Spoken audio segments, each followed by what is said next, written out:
рӯзи 21 ноябр президент Эмомалӣ Раҳмон бо фармонҳои худ як идда вазиронро аз мақомашон барканор кард. аз ҷумла Гул Шералӣ вазири энергетика ва саноат, Маҳмадамин Маҳамадаминов вазири меҳнат ва шуғли аҳолӣ, Мирзошоҳрух Асрорӣ вазири фарҳанг, Раҳмат Бобокалонов вазири мелиоратсия ва захираҳои об аз симати худ канор рафтанд.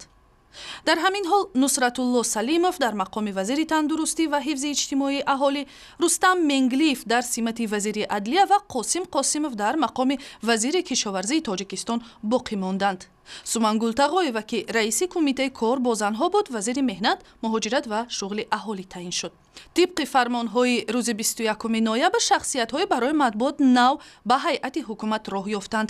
аз ҷумла Шавкат Бобоев вазири саноат ва технологияҳои нав, Шамсиддин Орумбеков вазири фарҳанг ва Усмонали Усмонов вазири энергетика ва захираҳои об таъин шуданд. ташкили ҳукумати нав ки аз тағйири раҳбарони сохторҳои қудратӣ ва вилояти Бадахшон шурӯъ шуд, ба интихоботи раисаҷумҳурии ахир марбут аст ки рӯзи 6 ноябр бо пирӯзии Эмомалӣ Раҳмон анҷом ёфт. пажӯҳише муайян кардааст ки аз миёни кӯдакони сокини Душанбе танҳо 30% комилан солим буданд. боқӣ 70% ё аз 7 шахси то 18 сола аз бемориҳои мухталиф, аз ҷумла бемориҳои шадиди роҳи нафас ва асаб ранҷ мебаранд. айни замон вазорати беҳдошт собит кардааст ки дар миёни кӯдакони тоҷик камхунӣ ба таври чашмрас коҳиш ёфтааст. мутахассисон омилҳои аслии афзоиши шумори кӯдакони беморро ба мушкилоти иҷтимоӣ ва иқтисодӣ марбут медонанд.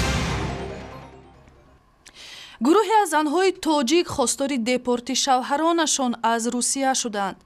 хадамоти муҳоҷирати Тоҷикистон мегӯяд ки то имрӯз 15 хонуме ба ин ниҳод дархости иҷборан баргардонидани шавҳар, бародар ё фарзандонашонро карданд. аммо хадамот мегӯяд ки ваколати анҷоми чунин корро надорад. ин хонумҳо мегӯянд ки чанд соли баъди тарки Тоҷикистон кардани азизонашон дигар ин мардҳо оилаву фарзандонашонро суроғ намекунанд ва наздиконашонро дар ҳолати сангини маънавиву иқтисодӣ гузоштаанд.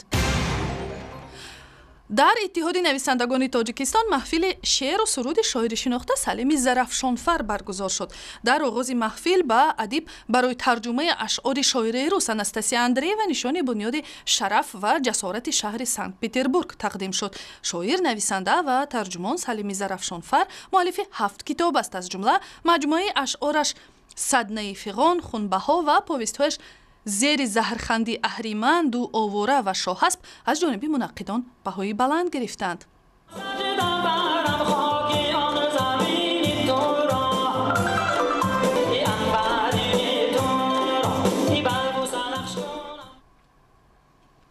ва барои дарёфти ахбори бештар ба сайти интернетии Радиои Озодӣ муроҷиат кунед ва ҳамчунин ба шабакаҳои иҷтимоӣ Facebook, Twitter ва YouTube. инчунин аз телефони ҳамроҳи худ истифода кунед.